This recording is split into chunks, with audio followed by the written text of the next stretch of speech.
Assalamualaikum warahmatullahi wabarakatuh. Kiai Abdul Manan berasal dari Madura Barat. Dalam catatan silsilah Pujuk Batu Ampar Barat, beliau adalah putra dari Syarif Husain Banyu Sangkah Bangkalan. Syarif Husain sebenarnya merupakan ulama pendatang. Beliau masih keturunan Sunan Ampel, Surabaya, Imam Wali Songo di Jawa. Dalam video kali ini, kami akan mengupas tuntas tentang siapa dan dari mana asal muasal Kiai Abdul Manan itu sendiri, beserta beberapa karomah dan kanuragan beliau.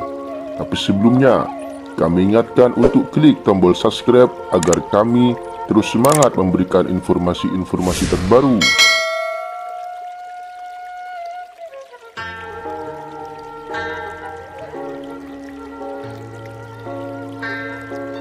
Kiai Abdul Manan adalah putra dari Syarif Husain yang dalam catatan sejarah bahwasanya Syarif Husain sendiri wafat terbunuh akibat kesalahpahaman dengan salah satu penguasa di Bangkalan. Karena peristiwa tersebut, kedua putra Syarif Husain yaitu Abdul Manan dan Abdurrahman hijrah dari tanah tempat sang ayah terbunuh. Tindakan ini dilakukan selain atas perintah Syarif Husain, juga demi mewujudkan cita-cita mulia sang ayah. Dalam perjalanan hijrahnya, keduanya memutuskan untuk berpisah.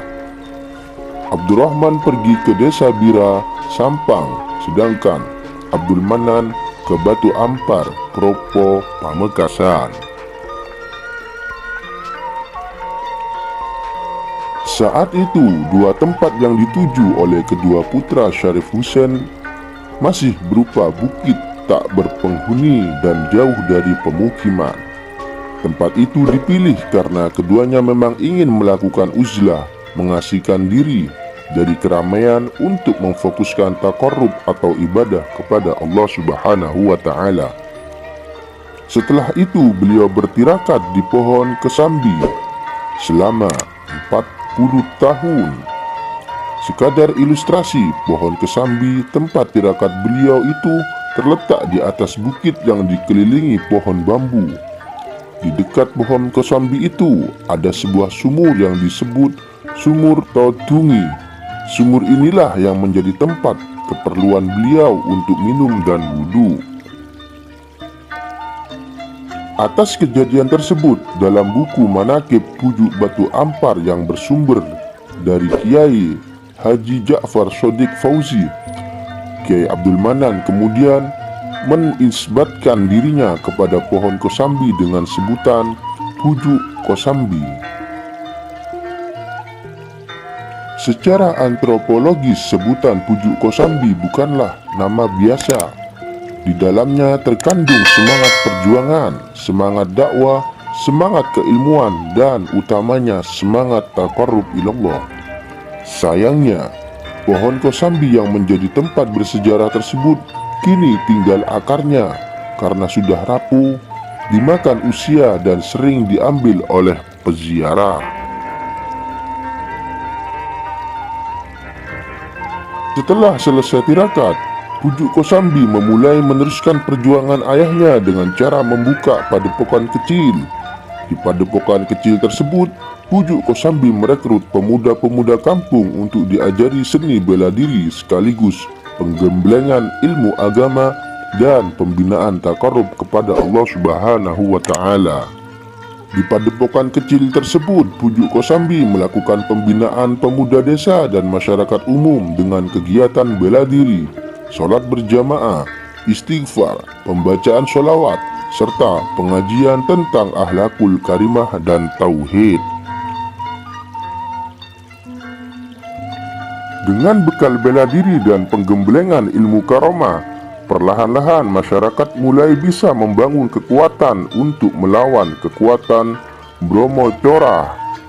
Karomah Pujuk Kosambi yang ditopang ilmu beliau serta tutur kata yang penuh kelembutan dan kearifan yang mumpuni telah mampu merubah situasi masyarakat yang dulunya resah akan ancaman-ancaman Bromo Corah menjadi kehidupan yang tenang. Kabar tentang karisma, karomah, dan tutur kata Pujuk Kosambi tersebut akhirnya sampai kepada petinggi desa Kobasana. Sang petinggi desa pun mulai tertarik dengan kesolehannya. Setiap hari, sang petinggi desa itu selalu menyimak informasi tentang perjuangannya yang sangat tinggi untuk menciptakan kesolehan dan kearifan penduduk sekitar kepada Allah Subhanahu wa Ta'ala.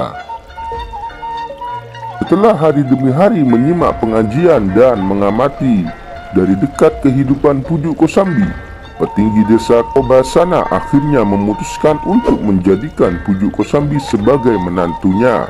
Petinggi desa Kobasana ingin Pujuk Kosambi bisa menggantikan kepemimpinannya sekaligus membimbing keluarga dan masyarakatnya ke jalan yang benar dan jalan yang lurus. Atas pinangan petinggi desa Kobasana, Pujuk Kosambi melakukan istikharah kepada Allah Subhanahu wa Ta'ala.